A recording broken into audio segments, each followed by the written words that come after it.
Thank you very much, Mr. Chairman. Vice Chairman, thank you all for enduring a long hearing, but an important one. Secretary Buttigieg, the distance between Beijing and Shanghai is about twice as long as the distance between Boston and Washington. And so suffice it to say, it would be embarrassing if the amount of time it took to travel between our nation's capital and the city of Boston was the same as it takes to travel between those two major Asian capitals. In fact, it's worse than that. It takes about 4.5 hours to get from Beijing to Shanghai via train. It takes about 7 hours today to get from Boston to Washington. To make these even worse, we're not getting faster, we're getting slower. This morning, I checked a timetable from Bridgeport to New York City. Right now, it's about 89 minutes on average. You can get a train a couple minutes faster if it doesn't make as many stops. In 1963, it was 74 minutes. We're getting slower, not faster. And so I'm grateful for the focus in this plan on Amtrak generally and Northeast Rail. I know Senator Coons asked some questions about this as well. But we've got this tremendous backlog of state of good repair projects. I want to just make sure that our goal here is not just to fix what's broken, but to actually improve performance, improve experience. Is that the underlying goal of our project here with Amtrak funding, transit funding, and specifically Northeast Rail funding?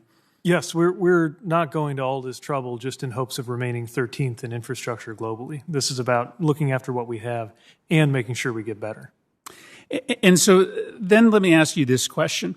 How do we make sure that in a rail system that has a fairly complicated existing financing structure, you've got commuter rail systems, you've got state-financed portions of the rail, Amtrak's putting in money and the federal government is putting in money. How do we make sure that this federal investment doesn't become an excuse for states or for commuter rail to not put in their own skin? How do we make sure that we leverage a substantial investment in rail, in particular Northeast Rail, in a way that provokes states to do more, not do less? Thank you. It's a welcome reminder of the challenge of making sure that every player is doing their part. And to that regard, I would point not only to the funds in the American Job Plan, but also in our discretionary budget request this year, calling for a prime. I can't remember what it stands for other than that the P and the R are for passenger rail, but to reward and encourage those local and other bodies that are stepping up. And Mr. Chairman, I would just recommend to this committee and to others that are working on this, that we take some time to make sure that we are offering a proposal here that prompts other entities to put increased resources into the pool as well. Because even if you take the $80 billion for Amtrak and assume that half of it goes to the Northeast Rail Corridor, that just covers state of good repair. That literally just fixes the parts that are broke. That repairs the bridge in Connecticut that was built during the Grover-Cleveland administration, but it doesn't necessarily get you even back to 1963 travel times. So I think that's a really worthy project for us to undertake. Secretary Raimondo, staying on this topic, you've got obviously unique expertise to leverage here because you were governor of a state on the Northeast Rail Corridor. So 2 questions for you. One, what ideas, if any, do you have about how to leverage states to put skin in the game here and to not just replace their spending with federal spending? And 2, from a commerce standpoint, how important is it as we're marketing America to be able to say that we are attacking this issue of travel times between major Eastern Seaboard capitals that are, again, expanding rather than decreasing? Thank you for your question. Nice to see you, neighbor from Connecticut. Good to see you. It's vitally important. I spent an awful lot of time as governor trying to convince companies to locate in or expand in Rhode Island. And inevitably, the number one question was, how's the airport?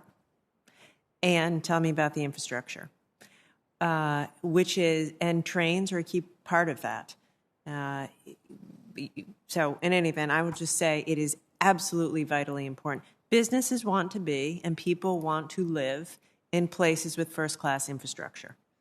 and that's broadly defined: broadband, water, bike paths, rail, roads, airports, et cetera. I will say that in the rescue package, which was, fantastic, and thank you for taking action, states do have money available on account of that, and I think we need to be innovative in how we encourage them to make some of that money and other money available to put against federal investments. Again, if we could take $1 and turn it into 2 or 3, that maximizes the investment. Thank you. Thank you, Mr. Chairman.